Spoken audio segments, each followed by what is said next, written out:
सुनकर मायरा हैरान थी। उसे समझ नहीं आ रहा था कि अलायना जैसी इतनी बड़ी पर्सनालिटी अभिनव जैसे मामूली मैनेजर को कैसे जानती थी।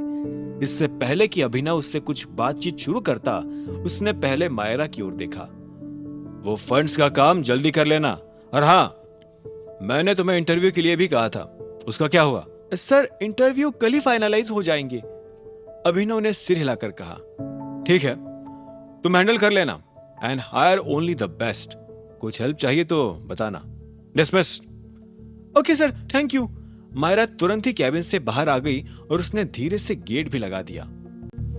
उसे जाते हुए देखकर अभिनव के चेहरे पर हल्का सा गुस्सा था, जिसे अलायना ने नोटिस कर लिया। लगता है टाइगर लड़कियों के सामने सख्त बनने की कोशिश कर रहा है। अभिनव उसकी बात सुनकर हंस पड़ा। तुम भी कभी कभी कुछ भी बोलती हो। आलसी स्टाफ है, इसलिए सबको लाइन पर रखना पड़ता है, क्या करे। इसी वक्त अभिनव का फोन बजने लगा। उसने देखा कि स्क्रीन पर नाम अकरम का था। हेलो अकरम। गुड मॉर्निंग टाइगर, नई जॉब कैसी चल रही है? फोन की दूसरी साइड से आवाज आई।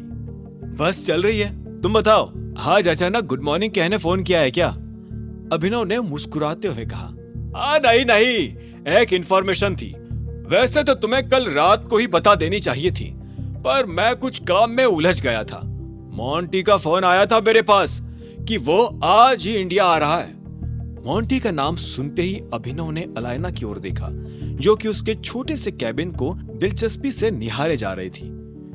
हाँ, वो अलायना ने बता दिया था मुझे। इनफैक्ट वो अभी मेरे सामने ही बैठी है, बस पता नहीं क्यों। अपना नाम सुनते ही अलायना ने अभिनव की आंखों में देखा और वो अचानक मुस्कुराने भी लगी। अभिनव ने कंफ्यूज होकर इशारे से पूछा कि वो एकदम से स्माइल क्यों करने लगी थी, और इसी वक्त फोन की दूसरी साइड से उसको जवाब भी मिल गया था। अलायना तुम्हें वहां से ले जाने आई है टाइगर। मोंटी सुबह ही लैंड कर चुका है और फिलहाल तुम्हारे पिता की एक प्रॉपर्टी में ही बैठा है। तुम एक बार आ जाओ तो प्रॉपर्टी डिस्कस कर लेते हैं। मोंटी का नाम सुनते ही अभिनव के कान खड़े हो गए। उसका खून अचानक से गर्म हो गया और उसकी आंखें पैनी हो गई। जिस दिन का वो इतने वक्त से इंतजार कर रहा था, आखिरकार वो दिन आज आ ही गया था। अभिनव भले ही थोड़ा नर्वस महसूस कर रहा था, लेकिन वो मोंटी से मिलना चाहता था। वो उस आदमी को देखना चाहता था जिसके पिता की वजह से उसने अपने 18 साल अनाथों की तरह निकाले थे। वो उस आदमी से मिलना चाहता था जो उसकी गद्दी को हथिया कर बैठा हुआ था। अभिनव के अंदर अपने पिता की मौत का बदला लेने की आग हवा पकड़ने लगी थी।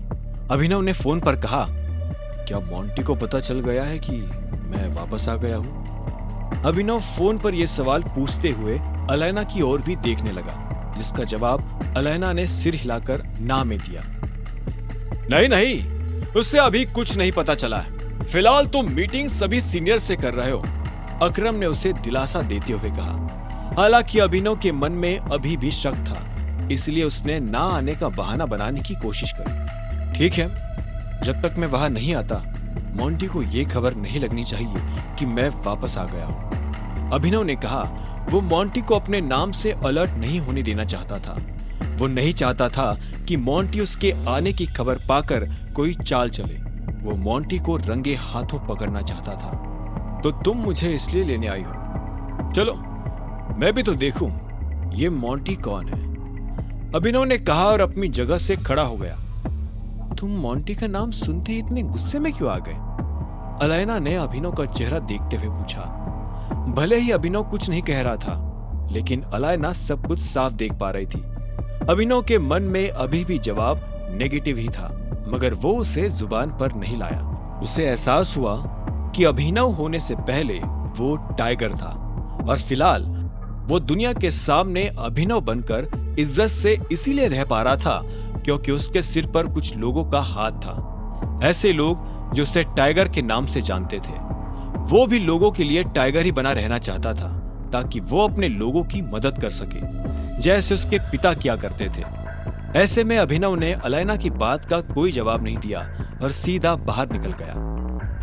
उधर जब अभिनव मोंटी से मिलने निकल गया था, तब इधर अनन्या अपने घर में परेशान सी बैठी थी। हरदेव ने प्रोटॉन के साथ डील फाइनल करने के लिए सनी को भेजा था। ऐसे में अनन्या को समझ आ गया था कि अब वो कभी अपनी ही कंपनी में हरदेव पाल सिंह की जगह नहीं ले सकती थी।